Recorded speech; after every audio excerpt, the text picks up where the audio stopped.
Mga kabrigada, malugod namang tinanggap ni Pangulong Ferdinand Marcos Jr. ang alok ni San Miguel Corporation President Ramon Ang na resolbahin ang problema sa pagbaha sa Metro Manila. Saklaw ng plano ang malawakang desilting o paglilinis ng mga daluyan ng tubig sa Metro Manila. Pero ayon sa Pangulo, hiningi raw ni Ang nakapalit sa tulong nito ay dapat tutukan ng mga lokal na pamahalaan ang maayos na pamamahala sa basura.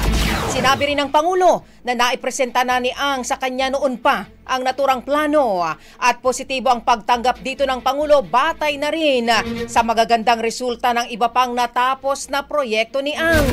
Binigyan din ni Pangulong Marcos na mahalaga ang pagtutulungan ng pamahalaan at ng pribadong sektor para sa pambansang kaunlaran at mga ganitong uri ng inisyatiba mula sa mga negosyante ay dapat pahalagahan.